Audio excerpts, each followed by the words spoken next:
नमस्कार दोस्तों, मैं वैभव एक बार फिर से आप सबका स्वागत करता हूं आपके अपने YouTube चैनल टारगेट सरकारी नौकरी पर। तो आप सबका स्वागत है। Very very good evening guys. जल्दी से सारे लोग आ जाइए, फिर आज के सेशन के हम लोग शुरुआत करेंगे और कुछ बहुत इंपॉर्टेंट एमसीक्यूज को डिस्कस करेंगे जो कि आपके 2023 के पेट के एग्जाम के लिए काफ़ी महत्वपूर्ण हो सकते हैं। तो जितने लोग जुड़ते चल रहे हो सभी लोग सेशन को एक बार लाइक कर दो, सेशन को एक बार आप सभी लोग शेयर कर दो। चलिए शुरू करते हैं इसी के साथ आज के सेशन को। और पहले प्रश्न का आप लोगों को आंसर करना है, अंतरराष्ट्रीय परमाणु ऊर्जा एजेंसी का मुख्यालय कहाँ है। ठीक है, तो पहले प्रश्न का आप लोगों को आंसर करना है, अंतरराष्ट्रीय परमाणु ऊर्जा एजेंसी मुख्यालय कहाँ पर है।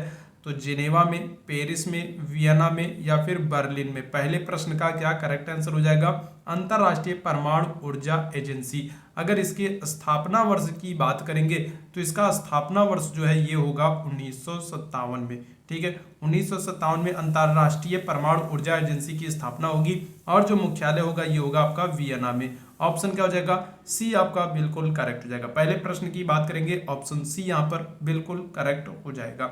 चलिए आगे बढ़ते हैं दूसरे प्रश्न की तरफ। तालाब में तैरने के कारण मनुष्य की त्वचा जो है ये जल जाती है। तो कारण क्या होता है भाई, अगर तालाब में आप बहुत देर तक तैरते हो तो आपको लगता है कि आपकी जो त्वचा है वो जल गई है, तो उसका कारण क्या होगा, अवरक्त किरणों के कारण, क्लोरीन के कारण, उष्मा के कारण या फिर पराबैंगनी किरणों के कारण। दूसरे प्रश्न का आप लोग आंसर करेंगे, तालाब में तैरने के कारण मनुष्य की त्वचा जल जाती है, तो उसका कारण क्या होता है। करेक्ट आंसर क्या होगा हमारा, दूसरे प्रश्न की बात करेंगे, ऑप्शन बी हो जाएगा, क्लोरीन के कारण। ठीक है, तो तालाब का जो जल होता है, ठीक है, तो उसमें जो क्लोरीन होता है उसके कारण क्या होता है, मनुष्य को ऐसा आभास होता है या फिर कहें मनुष्य की जो त्वचा होती है वो क्या हो जाती है, वो जल जाती है। तो दूसरे प्रश्न का ऑप्शन बी यहाँ पर बिल्कुल करेक्ट हो जाएगा। तीसरे प्रश्न की तरफ चलते हैं। अगले प्रश्न का आंसर कीजिएगा, क्षेत्रीय परिषद का अध्यक्ष कौन होता है। तो बताइएगा यहाँ पर क्या करेक्ट आंसर होगा। देखो अगर यहाँ पर क्षेत्रीय परिषद की अगर हम लोग बात करें तो देखो यहाँ पर आपको चार ऑप्शन दिया गया है और आपको सही विकल्प का चुनाव करना है। इन्हीं चार ऑप्शन में से सही विकल्प का चुनाव करना है। क्षेत्रीय परिषद का अध्यक्ष कौन होगा, तो मुख्यमंत्री होगा, गृह मंत्री होगा, राष्ट्रपति होगा या फिर उपराष्ट्रपति होता है। तो क्षेत्रीय परिषद के अगर हम लोग अध्यक्ष की बात करेंगे, बताइएगा तीसरे प्रश्न का आंसर कीजिएगा, क्या करेक्ट आंसर हो जाएगा। जो क्षेत्रीय परिषद जो है तो इसका अध्यक्ष कौन होता है। देखो यहाँ पर प्रधानमंत्री ऑप्शन में नहीं है, तो जो ऑप्शन यहाँ पर हमारा बी वाला होगा, गृह मंत्री होगा, ये हमारा करेक्ट आंसर हो जाएगा भाई। ठीक है, ध्यान रखना। तो ऑप्शन क्या हो जाएगा, बी बिल्कुल करेक्ट हो जाएगा। क्षेत्रीय परिषद का अध्यक्ष कौन होता है, तो ये गृह मंत्री हो जाएगा। ठीक है, ऑप्शन के आधार पर अगर हम लोग बात करेंगे तो ऑप्शन क्या हो जाएगा, बी बिल्कुल करेक्ट हो जाएगा, गृह मंत्री। ठीक है, चलिए आगे बढ़ते हैं अगले प्रश्न की तरफ। चौथे प्रश्न का आंसर करना, 2022 में भारत का सबसे बड़ा व्यापारिक भागीदार देश कौन बना है। ठीक है, चलो चौथे प्रश्न का सभी लोग आंसर करो। भारत में 2022 में अगर हम लोग बात करें तो भारत का सबसे बड़ा व्यापारिक भागीदार देश कौन बना है, अमेरिका, चीन, रूस या फिर यूएई। चौथे प्रश्न का आप लोगों को आंसर करना है, 2022 में भारत का सबसे बड़ा व्यापारिक भागीदार देश कौन बना है। करेक्ट आंसर क्या हो जाएगा चौथे प्रश्न की अगर हम लोग बात करेंगे, ऑप्शन ए हो जाएगा, अमेरिका। ठीक है, 2022 में भारत का सबसे बड़ा व्यापारिक भागीदार देश बना है। चलिए आगे बढ़ते हैं पांचवें प्रश्न की तरफ। अगले प्रश्न का आंसर कीजिएगा, पंचमहल स्थित है। तो बताइएगा पंचमहल जो है तो ये कहां पर स्थित है। पंचमहल तो हवा महल में, फतेहपुर सीकरी में, ग्वालियर के किले में या फिर आगरा के किले में। देखो पंचमहल जो है इसका निर्माण कौन कराएंगे, तो इसका निर्माण कराते हैं अकबर। ठीक है, कौन कराएंगे, तो अकबर कराते हैं पंचमहल का निर्माण। ठीक है, अब कहां पर कराएंगे, क्या करेक्ट आंसर होगा। पांचवें प्रश्न की बात करेंगे, ऑप्शन बी बिल्कुल करेक्ट हो जाएगा, फतेहपुर सीकरी में। ठीक है, तो फतेहपुर सीकरी में पंचमहल है जिसका निर्माण अकबर के द्वारा कराया जाता है। चलो आगे बढ़ते हैं अगले प्रश्न की तरफ। छठवें प्रश्न का सभी लोग आंसर कीजिएगा, भद्रा वन्य जीव अभ्यारण्य किस राज्य में स्थित है। भद्रा वन्य जीव अभ्यारण्य, चलो छठवें प्रश्न का सभी लोग आंसर करना। तो भद्रा वन्य जीव अभ्यारण्य किस राज्य में स्थित है। और जितने लोग बाद में जुड़े हो सभी लोग सेशन को क्या कर दो भाई, सेशन को एक बार लाइक कर दो, सेशन को एक बार आप लोग शेयर कर दो। ठीक है, तो बताइएगा भद्रा वन्य जीव अभ्यारण्य तो ये किस राज्य में स्थित है। करेक्ट आंसर क्या हो जाएगा हमारा, ऑप्शन सी हो जाएगा, कर्नाटका। ठीक है, कर्नाटका राज्य में आपको भद्रा वन्यजीव अभ्यारण्य देखने को मिलेगा। इसके अलावा अगर हम लोग बात करें तो देखो बांदीपुर, ठीक है, कौन सा, तो बांदीपुर और कौन सा, और अंसी, तो ये दोनों भी आपको कहां पर देखने को मिलेंगे, कर्नाटक में। बांदीपुर, अंसी, भद्रा, कद्रेमुख, ये सारे आपको कर्नाटक में देखने को मिलेंगे। ऑप्शन सी बिल्कुल करेक्ट होगा। चलो अगले प्रश्न का आंसर करना, विश्व वानिकी दिवस कब मनाते हैं? 7वें प्रश्न का आप लोगों को आंसर करना है, विश्व वानिकी दिवस कब मनाया जाता है? तो 8 मार्च को, 21 मार्च को, 5 जून को या फिर 22 जून को विश्व वानिकी दिवस की हम लोग बात करेंगे। करेक्ट आंसर क्या हो जाएगा? तो ऑप्शन यहां पर होगा आपका बी, 21 मार्च को। ठीक है, 21 मार्च को विश्व वानिकी दिवस मनाते हैं। ऑप्शन बी यहां पर बिल्कुल करेक्ट हो जाएगा। चलो आगे बढ़ते हैं अगले प्रश्न की तरफ। 8वें प्रश्न का सभी लोग आंसर कीजिएगा। भारत का पहला राष्ट्रीय खेल विश्वविद्यालय किस राज्य में स्थापित किया गया है? अब देखो ये भारत का क्या है, भारत का पहला राष्ट्रीय खेल विश्वविद्यालय है, और पहला है तो महत्वपूर्ण हो जाएगा। बताइएगा क्या क्या आंसर होगा? पंजाब, हरियाणा, मणिपुर, आंध्र प्रदेश। भारत का पहला राष्ट्रीय खेल विश्वविद्यालय तो किस राज्य में स्थापित किया गया है? 8वें प्रश्न की अगर हम लोग बात करेंगे, करेक्ट आंसर क्या हो जाएगा? ऑप्शन सी हो जाएगा, मणिपुर में। ठीक है, तो ऑप्शन क्या हो जाएगा? सी बिल्कुल करेक्ट हो जाएगा। ठीक है, चलो जितने लोग बाद में जुड़ते चल रहे हो सेशन को लाइक करते चलो, सेशन को शेयर जरूर कर दो। ठीक है भाई बात। चलो अगले प्रश्न का आंसर कीजिएगा, 9वें प्रश्न का आंसर कीजिएगा। मैंने अपना हस्ताक्षर कर दिया है, वाक्य का शुद्ध रूप पहचानिए। देखो यहाँ पर 4 कथन दिए गए हैं और एक कथन आपको दिया गया है मैंने अपने हस्ताक्षर कर दिया, तो इसका शुद्ध रूप क्या होगा? ये वाक्य जो है इसमें कुछ त्रुटि है, तो इसका शुद्ध रूप क्या होगा ये आपको पहचानना है। तो मैंने हस्ताक्षर कर दिया, मैंने अपने हस्ताक्षर कर दिए, ठीक है, मैंने अपना हस्ताक्षर कर दिए या फिर मैंने हस्ताक्षर कर दिए, तो क्या हो जाएगा भाई? चलिए जल्दी से सारे लोग बताना क्या हो जाएगा। ठीक है, तो यहां पर अगर हम लोग बात करेंगे तो मैंने अपना हस्ताक्षर कर दिया, वाक्य का जो शुद्ध रूप होगा ये होगा ऑप्शन डी, मैंने हस्ताक्षर कर दिए। ऑप्शन क्या होगा? डी बिल्कुल करेक्ट हो जाएगा, मैंने हस्ताक्षर कर दिए, तो ये शुद्ध रूप हो जाएगा। ऑप्शन डी यहाँ पर बिल्कुल करेक्ट आंसर होगा 9वें प्रश्न का। चलो आगे बढ़ते हैं 10वें प्रश्न का।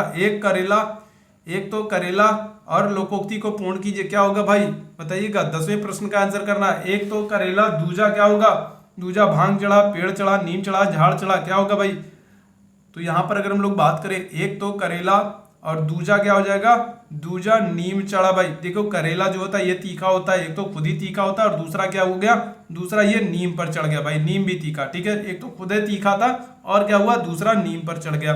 ठीक है, तो ऑप्शन क्या होगा? सी वाला बिल्कुल करेक्ट होगा। एक तो करेला, ठीक है, दूजा नीम चढ़ा, ऑप्शन सी यहाँ पर बिल्कुल करेक्ट हो जाएगा। चलो 11वें प्रश्न की तरफ। हिंदी गद्य का सर्वप्रथम युग किसे माना जाता है? बताइएगा, 11वें प्रश्न का आंसर कीजिएगा। हिंदी गद्य का सर्वप्रथम युग किसे मानते हैं? तो भारतेंदु युग, द्विवेदी युग, शुक्ल युग या फिर प्रेमचंद युग।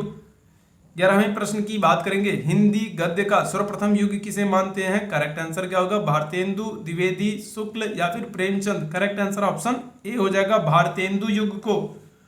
ठीक है, तो हिंदी गद्य का जो सर्वप्रथम युग मानते हैं वो किसको? भारतेंदु युग को मानते हैं। ऑप्शन ए यहाँ पर बिल्कुल करेक्ट है। चलो अगले प्रश्न का आंसर करना भाई। सदैव में कौन सी संधि है? भाई सदैव में, तो अगर यहाँ पर हम लोग बात करें सदैव का संधि विच्छेद बात करें तो क्या हो जाएगा? तो ये हो जाएगा सदा धन एव हो जाएगा। ठीक है, क्या हो जाएगा? तो सदा धन एव हो जाएगा। और यहां पर अगर हम लोग बात करेंगे तो कौन सी संधि होगी? गुण संधि, दीर्घ संधि, वृद्धि संधि या फिर अयाधि संधि। करेक्ट आंसर क्या हो जाएगा? ऑप्शन सी हो जाएगा, वृद्धि संधि हो जाएगा। ठीक है, क्या हो जाएगा? सदैव में कौन सी संधि होगी? तो वृद्धि संधि हो जाएगी। संधि विच्छेद क्या होगा? सदा धन एव। चलो आगे बढ़ते हैं 13वें प्रश्न की तरफ। कृत्रिम वर्षा के लिए उत्तरदायी रसायन है। ठीक है, तो कृत्रिम वर्षा अगर करानी होती है तो कृत्रिम वर्षा के लिए उत्तरदायी रसायन क्या है? Silver iodide, potassium chloride, zinc iodide या फिर कैल्शियम कार्बोनेट। क्या करेक्ट आंसर होगा? चलिए जल्दी से बताना। कृत्रिम वर्षा के लिए उत्तरदायी रसायन क्या है? जितने लोगों ने सेशन को लाइक नहीं किया, शेयर नहीं किया, सेशन को एक बार लाइक कर दो, सेशन को एक बार आप लोग शेयर कर दो। 13वें प्रश्न की बात करेंगे, करेक्ट आंसर क्या हो जाएगा? ऑप्शन ए हो जाएगा, सिल्वर आयोडाइड। ठीक है, कृत्रिम वर्षा के लिए उत्तरदायी रसायन सिल्वर आयोडाइड हो जाएगा। ऑप्शन ए यहाँ पर बिल्कुल करेक्ट हो जाएगा। चलो आगे बढ़ते हैं, अगले प्रश्न का आंसर कीजिएगा। हृदय की धड़कनों को नियंत्रित करने के लिए आवश्यक खनिज भाई बताइएगा। तो हृदय की जो धड़कन है, ठीक है, तो इनको नियंत्रित करने के लिए कौन सा आवश्यक खनिज है? सोडियम, गंधक, पोटेशियम, लोहा। क्या करेक्ट आंसर हो जाएगा? 14वें प्रश्न का सभी लोग आंसर करोगे भाई। चलो फटाफट आंसर करते चलो भाई। और जितने लोग बाद में जुड़े हो सेशन को एक बार लाइक कर दो, सेशन को एक बार आप लोग शेयर कर दो, ताकि जिन लोगों तक ये सेशन नहीं पहुंच पा रहा है तो उन लोगों तक भी ये सेशन पहुंच जाए। 35 बहुत इंपॉर्टेंट एमसीक्यूज को हम लोग करेंगे। 14वें प्रश्न की बात करेंगे, करेक्ट आंसर क्या हो जाएगा? ऑप्शन सी हो जाएगा, पोटेशियम। ठीक है, 14वें प्रश्न का ऑप्शन सी बिल्कुल करेक्ट होगा, पोटेशियम। 15वें प्रश्न का आंसर करना, भारतीय संविधान का कौन सा अनुच्छेद विदेश नीति से संबंधित है? बताइएगा कौन सा अनुच्छेद होगा? भारतीय संविधान का कौन सा अनुच्छेद है जो विदेश नीति से संबंधित है? 380, 60, 312 या फिर 51? चलिए जल्दी से सारे लोग बताइएगा। तो अगर हम लोग बात करेंगे 15वें प्रश्न की, क्या करेक्ट आंसर हो जाएगा भाई? कौन सा अनुच्छेद है जो विदेश नीति से संबंधित है? ऑप्शन डी बिल्कुल करेक्ट होगा, अनुच्छेद 51। ठीक है, तो अनुच्छेद 51 जो है ये क्या होगा? तो ये वैदेशिक मामलों से संबंधित है या फिर कहें अंतरराष्ट्रीय शांति एवं सुरक्षा से संबंधित है। तो अनुच्छेद 51 आपके नीति निदेशक तत्व में डीपीएसपी में है। ठीक है, और वैदेशिक मामलों से संबंधित है, विदेश नीति से संबंधित है। ऑप्शन डी यहाँ पर बिल्कुल करेक्ट हो जाएगा। चलो आगे बढ़ते हैं, अगले प्रश्न का आंसर करना, तदर्थ न्यायाधीशों की नियुक्ति होती है। तो देखो जो तदर्थ न्यायाधीश हैं, अगर इनकी बात करें तो इनका जो प्रावधान है ये लिया गया है फ्रांस से। अगर हम लोग बात करें तदर्थ न्यायाधीशों की नियुक्ति किस अनुच्छेद में है, तो ध्यान रखना इनका जो प्रावधान है ये है आपका अनुच्छेद 127 में तदर्थ न्यायाधीशों की बात की गई है। और तदर्थ न्यायाधीशों की नियुक्ति कहाँ पर होती है? सर्वोच्च न्यायालय, उच्च न्यायालय, जिला न्यायालय या फिर उपरोक्त सभी में। तो करेक्ट आंसर क्या हो जाएगा हमारा? ऑप्शन ए हो जाएगा। तदर्थ न्यायाधीशों की नियुक्ति हमेशा सिर्फ कहां पर होती है? सर्वोच्च न्यायालय में होती है। इनका प्रावधान फ्रांस से लिया गया है। और किस अनुच्छेद में प्रावधान है? तो 127 में तदर्थ न्यायाधीशों का प्रावधान है। चलो आगे बढ़ते हैं, 17वें प्रश्न का आंसर करना, रबी की फसल है भाई, बताना रबी की फसल कौन सी होगी? कपास, मक्का, अरहर, सरसों? क्या करेक्ट आंसर हो जाएगा भाई? 17वें प्रश्न का आंसर करना है। तो रबी की फसल क्या है भाई? चलो जल्दी से बताओ भाई, रबी की फसल कपास, मक्का, अरहर, सरसों? करेक्ट आंसर क्या हो जाएगा? ऑप्शन डी हो जाएगा, सरसों। हमारा ऑप्शन डी बिल्कुल करेक्ट हो जाएगा, रबी की फसल है। ठीक भाई बात। चलो आगे बढ़ते हैं अगले प्रश्न की तरफ। 18वें प्रश्न का आंसर करना, बद्रीनाथ किस नदी के तट पर है? बद्रीनाथ, चलिए बताइएगा। तो बद्रीनाथ की हम लोग बात करेंगे तो अलकनंदा, भागीरथी, मंदाकिनी, गंगा नदी? क्या हो जाएगा भाई? बताइएगा। बद्रीनाथ की अगर हम लोग बात करेंगे तो बद्रीनाथ जो है ये किस नदी के तट पर है? अलकनंदा, भागीरथी, मंदाकिनी या फिर गंगा? करेक्ट आंसर क्या हो जाएगा? बद्रीनाथ अलकनंदा नदी के तट पर है। और अगर आपसे पूछ ले केदारनाथ, तो केदारनाथ जो है ये कहां पर हो जाएगा? तो ये मंदाकिनी नदी के तट पर हो जाएगा। ठीक है, तो दोनों को आप याद रखना, बद्रीनाथ जो है ये अलकनंदा नदी के तट पर। और अगर हम लोग बात करेंगे केदारनाथ की, तो केदारनाथ आपका हो जाएगा कहां पर? मंदाकिनी नदी के तट पर। ऑप्शन ए यहां पर बिल्कुल करेक्ट हो जाएगा। चलो आगे बढ़ते हैं, 19वें प्रश्न का आंसर करना, फ्रांस और स्पेन के बीच सीमा बनाने वाला पर्वत कौन सा है? ठीक है, तो फ्रांस और स्पेन के बीच में आपसे पूछा जा रहा है, बताइएगा फ्रांस और स्पेन के बीच में कौन सा पर्वत है जो सीमा बनाता है? जूरा पर्वत, आल्प्स पर्वत, पेरिनीज पर्वत, अल्पाइन पर्वत? क्या करेक्ट आंसर हो जाएगा? 19वें प्रश्न की बात करेंगे, फ्रांस और स्पेन के बीच में कौन सा पर्वत सीमा बनाता है? 19वें प्रश्न की बात करेंगे, ऑप्शन सी बिल्कुल करेक्ट हो जाएगा, पेरिनीज पर्वत। ठीक है, फ्रांस और स्पेन के बीच में सीमा बनाता है। ऑप्शन सी जितने लोग आंसर करोगे बिल्कुल करेक्ट हो जाओगे। चलो आगे बढ़ते हैं, 20वें प्रश्न का आंसर करना, पुरंदर की संधि किस वर्ष हुई है? पुरंदर की संधि, तो पुरंदर की संधि किस वर्ष हुई है भाई? क्या होगा? 1556, 1656, 1669 या फिर 1665? पुरंदर की संधि अगर हम लोग बात करें तो देखो ये होगी राजा जय सिंह है। ठीक है, राजा कौन है? राजा जय सिंह है। और किसके बीच? और शिवाजी के बीच में। ठीक है, तो राजा जय सिंह और शिवाजी के बीच में पुरंदर की संधि होगी। किस वर्ष होगी? तो करेक्ट आंसर ऑप्शन डी हो जाएगा, 1665 में। ठीक है, ध्यान रखना। तो 1665 में मिर्जा राजा जय सिंह है और शिवाजी, इन लोगों के बीच में क्या होगी? पुरंदर की संधि हो जाएगी। ऑप्शन डी यहाँ पर बिल्कुल करेक्ट हो जाएगा। चलो आगे बढ़ते हैं अगले प्रश्न की तरफ। 21वें प्रश्न का आंसर करना, शतपथ ब्राह्मण का संबंध किस वेद से है? तो ये एक ब्राह्मण ग्रंथ है और इसका संबंध किस वेद से है? तो ऋग्वेद, यजुर्वेद, सामवेद या फिर अथर्ववेद। 21वें प्रश्न का आंसर करना है। शतपथ ब्राह्मण की अगर हम लोग बात करेंगे तो शतपथ ब्राह्मण संबंध किस वेद से है? करेक्ट आंसर क्या हो जाएगा? 21वें प्रश्न की बात करेंगे, ऑप्शन बी बिल्कुल करेक्ट होगा, यजुर्वेद। यजुर्वेद देखो एक ऐसा वेद है जो क्या होगा, जो गद्य और क्या और पद्य दोनों में मिलता है। यजुर्वेद एक ऐसा वेद है जो गद्य और पद्य दोनों में लिखा गया है। यजुर्वेद में अगर हम लोग बात करेंगे तो यहाँ पर यजुर्वेद में क्या किया गया है? कर्म कांडों का उल्लेख किया गया। ठीक है, कर्म कांडों का उल्लेख किया गया कहाँ पर? यजुर्वेद में। और यजुर्वेद से संबंध रखता है कौन सा? शतपथ ब्राह्मण। ऑप्शन बी यहाँ पर बिल्कुल करेक्ट हो जाएगा। 22वें प्रश्न की तरफ चलते हैं। 2022 में किस राज्य ने इंटरनेशनल टोमेटो कॉन्क्लेव 2022 का आयोजन किया है? ठीक है, तो 2022 में बात करेंगे किस राज्य ने इंटरनेशनल टोमेटो कॉन्क्लेव 2022 का आयोजन किया? पश्चिम बंगाल, महाराष्ट्र, उत्तर प्रदेश या फिर मध्य प्रदेश। तो 22वें प्रश्न का क्या करेक्ट आंसर हो जाएगा? चलो जल्दी से आंसर करते चलो भाई। ऑप्शन क्या होगा? 22वें प्रश्न की बात करेंगे, करेक्ट आंसर ऑप्शन डी हो जाएगा। मध्य प्रदेश में कहां पर? तो मध्य प्रदेश में भोपाल में। ठीक है, तो मध्य प्रदेश में भोपाल में, ठीक है, इंटरनेशनल टोमेटो कॉन्क्लेव 2022 का आयोजन किया गया है। ऑप्शन डी यहां पर बिल्कुल करेक्ट हो जाएगा। चलो 23वें प्रश्न का आंसर करना। 2022 में इंटरनेशनल बुकर प्राइज किसे प्रदान किया गया है? 23वें प्रश्न का आंसर करना है। 2022 में इंटरनेशनल बुकर प्राइज किसको प्रदान किया गया? गीतांजलि श्री, गौरी लंकेश, नमिता गोखले, झुम्पा लाहिड़ी। 23वें प्रश्न का आप लोगों को आंसर करना है। तो क्या हो जाएगा? किसको इंटरनेशनल बुकर प्राइज प्रदान किया गया? करेक्ट आंसर की बात करेंगे, ऑप्शन ए हो जाएगा, गीतांजलि श्री हो जाएंगी। और इनकी जो पुस्तक है वो क्या होगा? तो वो है टॉम्ब ऑफ सैंड। ठीक है, रेत की समाधि। ठीक है, टॉम्ब ऑफ सैंड, तो रेत की समाधि, ये इनकी पुस्तक का नाम है।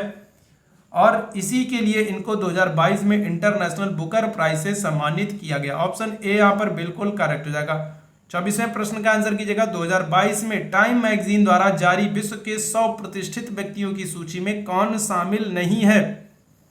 तो बताइएगा। देखो बहुत ही अच्छा महत्वपूर्ण प्रश्न है। 2022 में अगर हम लोग बात करेंगे टाइम मैगजीन के द्वारा जारी विश्व के 100 प्रतिष्ठित व्यक्तियों की सूची में कौन शामिल नहीं है? क्या करेक्ट आंसर हो जाएगा? 24वें प्रश्न की बात करेंगे तो ऑप्शन बी हो जाएंगे, नरेंद्र मोदी हो जाएंगे। ठीक है, ऑप्शन कौन हो जाएंगे? ऑप्शन बी बिल्कुल करेक्ट है।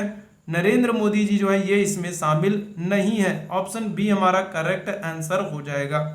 चलो आगे बढ़ते हैं 25वें प्रश्न की तरफ। किस राज्य में हर घर में छत पर जल संग्रह करने के लिए वाटर टैंक बनाना अनिवार्य कर दिया गया है? ठीक है, तो कौन सी राज्य सरकार है जिसने क्या किया है? जिसने हर घर में छत पर जल संग्रह करने के लिए वाटर टैंक या इस तरीके की टैंक जो टंकी उनकी है तो इसको बनाना अनिवार्य कर दिया है भाई, ताकि क्या हो सके? ताकि जल संरक्षण हो सके। तो केरल, तमिलनाडु, आंध्र प्रदेश, कर्नाटक। 25वें प्रश्न की बात करेंगे, करेक्ट आंसर क्या हो जाएगा? किस राज्य में हर घर में छत पर जल संग्रह के लिए वाटर टैंक बनाना अनिवार्य कर दिया गया? ऑप्शन बी करेक्ट हो जाएगा, तमिलनाडु। ऑप्शन बी यहाँ पर हमारा बिल्कुल करेक्ट हो जाएगा, तमिलनाडु। चलो आगे बढ़ते हैं 26वें प्रश्न की तरफ। 2022 में 8वां भारत मक्का शिखर सम्मेलन कहाँ आयोजित हुआ है? 26वें प्रश्न का आंसर कीजिएगा। तो 2022 में 8वां भारत मक्का शिखर सम्मेलन कहाँ आयोजित हुआ है? दुबई, जयपुर, हैदराबाद या फिर नई दिल्ली। 26वें प्रश्न का आप लोग आंसर करेंगे, क्या करेक्ट आंसर हो जाएगा? ऑप्शन यहाँ पर बात करेंगे, ऑप्शन डी हो जाएगा, नई दिल्ली में। ठीक है, 2022 में 8वां भारत मक्का शिखर सम्मेलन जो है ये कहाँ पर? तो नई दिल्ली में आयोजित हुआ है। ऑप्शन डी हमारा बिल्कुल करेक्ट आंसर हो जाएगा। ठीक है, चलो 27वें प्रश्न का आंसर करना। वर्नाक्यूलर प्रेस एक्ट किसके द्वारा लाया गया है? तो वर्नाक्यूलर प्रेस एक्ट की बात करेंगे। इस एक्ट के द्वारा क्या होगा? जो समाचार पत्र हैं, समाचार पत्रों पर प्रतिबंध लगा दिया जाता है। ठीक है, क्या होगा? तो समाचार जो पत्र हैं तो समाचार पत्रों पर क्या होगा? प्रतिबंध लगा दिया जाएगा वर्नाक्यूलर प्रेस एक्ट के द्वारा। तो ये एक्ट किसके समय में आया था? 27वें प्रश्न की बात करेंगे, करेक्ट आंसर क्या हो जाएगा? तो ऑप्शन यहां पर होगा हमारा सी, लॉर्ड लिटन के समय में। ठीक है, क्या हो जाएगा? तो 27वें प्रश्न की बात करेंगे, ऑप्शन सी बिल्कुल करेक्ट हो जाएगा, लॉर्ड लिटन। ऑप्शन सी बिल्कुल यहां पर करेक्ट आंसर हो जाएगा। चलो आगे बढ़ते हैं। 28वें प्रश्न का आंसर करना, किस सुल्तान ने अपने राज्य में घूसखोरी को प्रोत्साहित किया था? चलो देखो ये अपने आप में अनोखा सुल्तान है, ठीक है, तो ये अपने आप में क्या हो जाएगा, अनोखा सुल्तान हो जाएगा। जिसने क्या किया, जिसने अपने राज्य में घूसखोरी को जो है बढ़ावा दिया है, प्रोत्साहित किया है। तो कौन सा सुल्तान हो जाएगा भाई? तो मोहम्मद बिन तुगलक, फिरोज शाह तुगलक, सिकंदर लोदी या फिर अलाउद्दीन आलम शाह। 28वें प्रश्न का सभी लोग आंसर करो भाई, क्या करेक्ट आंसर हो जाएगा? तो 28वें प्रश्न की अगर हम लोग बात करेंगे, करेक्ट आंसर हो जाएगा हमारा ऑप्शन बी हो जाएंगे, फिरोज शाह तुगलक। तो ये एक ऐसा सुल्तान था जिसने क्या किया, जिसने स्वयं ही अपने राज्य में घूसखोरी को प्रोत्साहित किया था। ऑप्शन बी बिल्कुल करेक्ट हो जाएगा। चलो आगे बढ़ते हैं 29वें प्रश्न की तरफ। 2022 में क्वाड नेताओं का शिखर सम्मेलन कहां आयोजित हुआ है? ठीक है, अगर हम लोग क्वाड देशों की बात करें तो देखो इसमें 4 देश हैं। कौन कौन से होंगे क्वाड देशों में? एक तो इंडिया हो जाएगा, दूसरा अगर हम लोग बात करेंगे कौन होगा, तो दूसरा जो होगा वो हमारा अमेरिका हो जाएगा। तीसरा अगर हम लोग बात करेंगे कौन होगा, तो ऑस्ट्रेलिया हो जाएगा। और चौथा अगर हम लोग बात करेंगे क्या हो जाएगा, तो चौथा जो देश होगा ये होगा आपका जापान होगा। ठीक है, तो क्वाड देशों में अगर हम लोग बात करेंगे कितने देश, तो 4 देश हैं।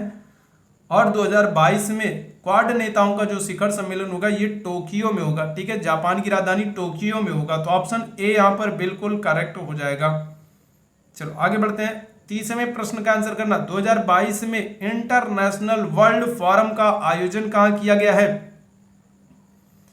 ठीक है, तो 2022 में, सॉरी इंटरनेशनल नहीं है, एजुकेशनल है। ठीक है, 2022 में एजुकेशनल वर्ल्ड फोरम का आयोजन कहां किया गया है? मुंबई, नई दिल्ली, न्यूयॉर्क या फिर लंदन। 30वें प्रश्न का आंसर करना। 2022 में एजुकेशनल वर्ल्ड फोरम का आयोजन कहां किया गया है? 30वें प्रश्न की बात करेंगे, करेक्ट आंसर हमारा ऑप्शन डी हो जाएगा, लंदन में। ठीक है, ऑप्शन क्या हो जाएगा? डी बिल्कुल करेक्ट हो जाएगा, लंदन हमारा बिल्कुल करेक्ट आंसर हो जाएगा। चलो 31वें प्रश्न का आंसर करना। अलाई दरवाजा का निर्माण किसने कराया है? अलाई दरवाजा, तो बलबन, अलाउद्दीन खिलजी, फिरोज शाह तुगलक, इल्तुतमिश, किसके द्वारा अलाई दरवाजे का निर्माण कराया गया है? 31वें प्रश्न की बात करेंगे, अलाई दरवाजे का निर्माण किसने करवाया है? 31वें प्रश्न की बात करेंगे, करेक्ट आंसर कौन हो जाएंगे? ऑप्शन बी हो जाएंगे, अलाउद्दीन खिलजी। 31वें प्रश्न का ऑप्शन बी बिल्कुल करेक्ट है, अलाउद्दीन खिलजी। चलो 32वें प्रश्न की तरफ। वैश्विक स्तर पर प्रथम अंतरराष्ट्रीय योग दिवस कब मनाया गया है? ठीक है, तो देखो पहला अंतरराष्ट्रीय योग दिवस आपसे पूछा जा रहा है। ठीक है, पहला योग दिवस, और पहला है तो फिर क्या हो जाएगा? महत्वपूर्ण हो जाएगा। तो वैश्विक स्तर पर पहला अंतरराष्ट्रीय योग दिवस कब मनाया गया? तो देखो ये पहला जो अंतरराष्ट्रीय योग दिवस है ये तो मनाया जाएगा 21 जून को, लेकिन वर्ष आपसे पूछ रहा है तो क्या हो जाएगा? तो 2015 में। ठीक है, वैश्विक स्तर पर पहला अंतरराष्ट्रीय योग दिवस जो है ये मोदी जी के प्रयासों से पहली बार 2015 में मनाया जाएगा, और 21 जून को क्या किया जाएगा? अंतरराष्ट्रीय योग दिवस घोषित किया जाएगा। तो ऑप्शन बी यहां पर बिल्कुल करेक्ट हो जाएगा। 33वें प्रश्न की तरफ चलेंगे। टेस्ट क्रिकेट में 13 शतक लगाने वाले पहले भारतीय क्रिकेटर कौन है? ठीक है, अब देखो यहाँ पर ये पहले क्रिकेटर की बात हो रही है। पहला क्रिकेटर कौन है जो टेस्ट क्रिकेट में क्या करेगा? 13 शतक लगाएगा। तो वीरेंद्र सहवाग, सचिन तेंदुलकर, सुनील गावस्कर या फिर कपिल देव, क्या करेक्ट आंसर हो जाएंगे? 33वें प्रश्न की बात करेंगे तो यहाँ पर करेक्ट आंसर जो होगा वो होंगे हमारे कौन? वीरेंद्र सहवाग होंगे। किसके खिलाफ लगाएंगे भाई? पाकिस्तान के खिलाफ 13 शतक लगाएंगे, और इसीलिए वीरेंद्र सहवाग को क्या करते हैं? तो वीरेंद्र सहवाग को मुल्तान का सुल्तान कहा जाता है। ध्यान रखना, मुल्तान का सुल्तान, तो किसको कहते हैं मुल्तान का सुल्तान? तो वीरेंद्र सहवाग को कहते हैं। 13 शतक लगाएंगे। ऑप्शन ए यहाँ पर बिल्कुल करेक्ट हो जाएगा। चलो 34वें प्रश्न का आंसर करना। विषाणु जनित रोग नहीं है, देखो कौन सा रोग है जो वायरस से नहीं होता है, ये आपको बताना है, बताइएगा। तो कौन सा रोग है जो विषाणु से नहीं होता है? खसरा, पोलियो, रेबीज, क्षय रोग, क्या हो जाएगा? चलो जल्दी से सारे लोग बताना। तो विषाणु जनित रोग नहीं है, कौन सा नहीं होगा? 34वें प्रश्न की बात करेंगे, खसरा, पोलियो, रेबीज, क्षय रोग। 34वें प्रश्न की बात करेंगे, करेक्ट आंसर क्या हो जाएगा? ऑप्शन डी हो जाएगा, क्षय रोग। तो ये विषाणु जनित रोग नहीं है, ऑप्शन डी हमारा बिल्कुल करेक्ट आंसर हो जाएगा। तो आज के सेशन के आखिरी प्रश्न की बात करेंगे। 35वें प्रश्न का आंसर कीजिएगा, चौरी चौरा किस जनपद में स्थित है। 35वें प्रश्न का आंसर कीजिएगा। 35वें प्रश्न का क्या करेक्ट आंसर हो जाएगा, तो चौरी चौरा ये घटना कब होगी भाई, तो ये घटना होती है 5 फरवरी 1922 को। ठीक है, तो 5 फरवरी 1922 को, ठीक है, क्या होगा, तो चौरी चौरा घटना हो जाएगी। और इसी घटना के कारण क्या होगा, इसी घटना के कारण गांधी जी असहयोग आंदोलन को स्थगित कर देते। तो चौरी चौरा किस जनपद में, ये आप लोगों को आंसर करना है। और जितने लोगों ने सेशन को लाइक नहीं किया, शेयर नहीं किया, तो सेशन को लाइक और शेयर जरूर कर दो। इसके साथ ही साथ डिस्क्रिप्शन में आपको मेरे टेलीग्राम चैनल का और मेरे व्हाट्सएप चैनल का, दोनों का लिंक आपको मिल जाएगा। तो वहां पर जरूर जुड़ जाइए, ताकि जहां पर आपको डेली अपडेट्स और बहुत सारी महत्वपूर्ण जानकारियां मिलती रहती हैं। तो डिस्क्रिप्शन में आपको लिंक मिल जाएगा टेलीग्राम चैनल का और व्हाट्सएप चैनल का, तो वहां पर जाकर के जरूर जुड़ जाए, जरूर ज्वाइन कर लें। 35वें प्रश्न की बात करेंगे, करेक्ट आंसर हमारा ऑप्शन बी हो जाएगा, गोरखपुर हो जाएगा। तो चौरी चौरा जो है ये कहां पर है, तो गोरखपुर जनपद में है। और यहाँ पर 5 फरवरी 1922 को चौरी चौरा नामक कांड होगा और इसी के कारण गांधी जी क्या कर देंगे, असहयोग आंदोलन को स्थगित कर देते हैं। तो ये आज का महत्वपूर्ण सेशन था। उम्मीद है सेशन आप लोगों को पसंद आया होगा। तो सेशन अगर पसंद आया हो तो सेशन को एक बार लाइक शेयर जरूर कर दें। अभी के लिए बस इतना ही करूंगा। थैंक यू सो मच आप सभी को मेरे साथ जुड़ने के लिए। गुड नाइट, शुभ रात्रि।